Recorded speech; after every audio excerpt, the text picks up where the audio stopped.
Assalamualaikum warahmatullahi wabarakatuh. Perkenalkan, nama saya Rahmat Nur. NPM saya 1820066991. Nomor absen saya 35 dan lokal saya 7E non reguler. Adapun di sini saya ingin menerapkan atau sedikit memaparkan tentang makalah yang telah ditugaskan kepada saya oleh dosen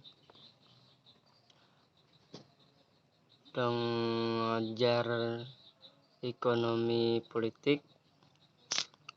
Di sini saya ingin memaparkan sebuah makalah saya yang berjudul Politik Ekonomi Kerakyatan. Di dalam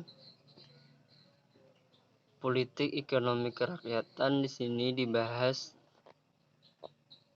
yaitu definisi politik rakyat, tujuan ekonomi kerakyatan dalam Pancasila.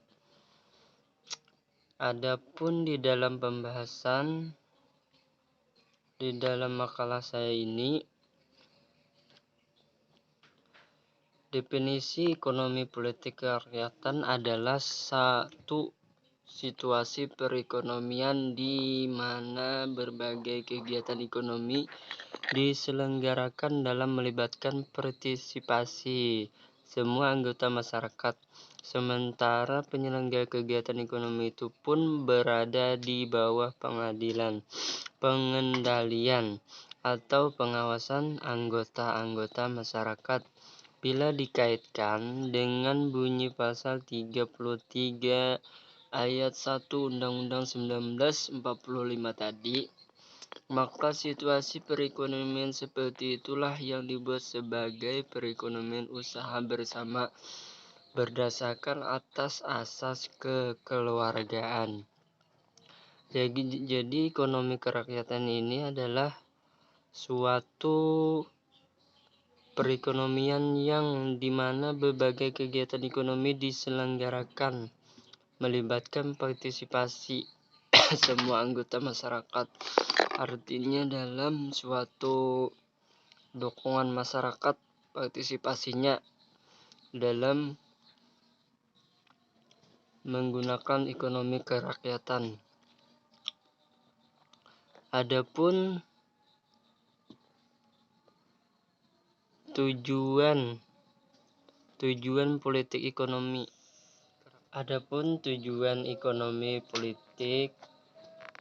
Tujuan ekonomi kerakyatan sudah dua penjelasan yang diberikan, yakni pengertian ekonomi kerakyatan dan dua ciri-ciri ekonomi kerakyatan.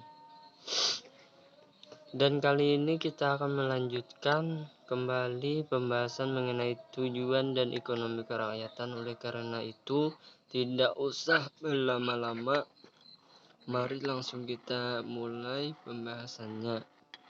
Untuk membangun suatu negara yang berdikari secara ekonomi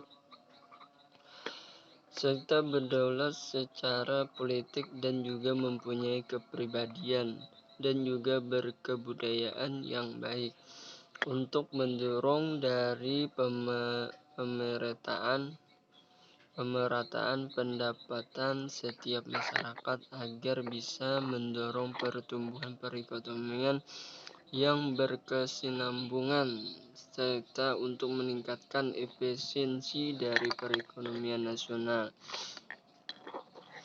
Agenda ekonomi kerakyatan dalam rangka itu agar ekonomi kerakyatan tidak hanya berhenti pada tingkat wacana. Sejumlah agenda konkret ekonomi kerakyatan harus segera diangkat ke permukaan. Dalam garis besar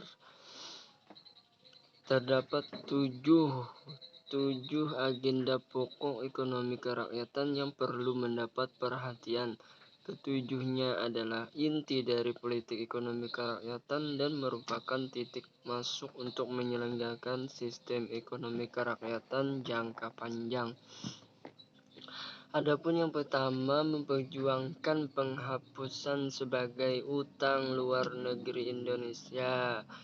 Jadi memperjuangkan menghapus hutang yang ada di Indonesia ini, diperjuangkan untuk dihapus agar mengurangi tekanan terhadap belanja negara.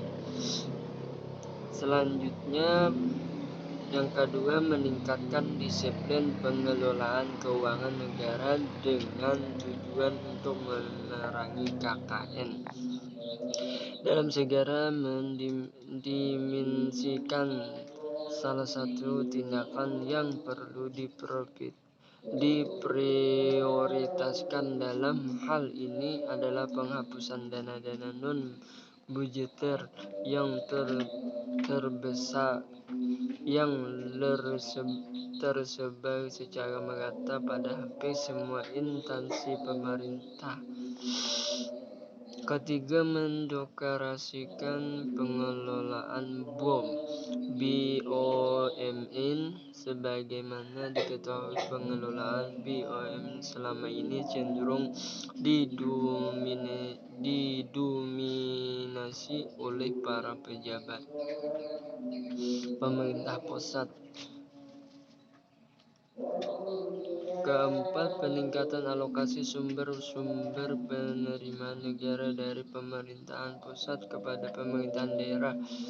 Hal ini terutama harus diselenggarakan dengan melakukan pembagian pendapatan, yaitu dengan memberikan hak kepada daerah untuk turut secara langsung dalam pengumpulan berbagai jenis pajak yang selama ini dimonopoli oleh pemerintah pusat.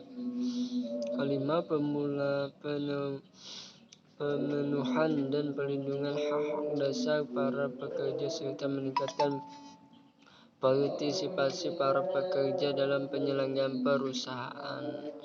Keenam, pembatasan pengusahaan dan distribusi pemilikan lahan pertanian kepada para petani penggarap pengusaha lahan petani secara berlebihan yang dilakukan oleh segelintir pejabat. Dan yang ketujuh, pembaharuan undang-undang koperasi dalam pembentukan koperasi sejati dengan dalam berbagai bidang usaha dan kegiatan. Koperasi sejati adalah koperasi yang modalnya dimiliki secara bersama-sama oleh seluruh konsumen dan karyawan koperasi itu. Dan dengan kata lain, koperasi sejati adalah koperasi yang tidak mengenal diskriminasi sosial, agama, ras, dan antar golongan dalam menemukan kriteria keanggotaannya. Jadi dalam koperasi ini ada yang tidak mengenal dalam sosial, agama, ras, dan antara golongan dalam menentukan kriteria keanggotaannya. Demikian presentasi yang saya sampaikan. Apabila ada kekurangan bisa dimaafkan atas segala perhatiannya. Terima kasih saya ucapkan. Wabillahi taufiq walhidayah. Wassalamualaikum warahmatullahi wabarakatuh.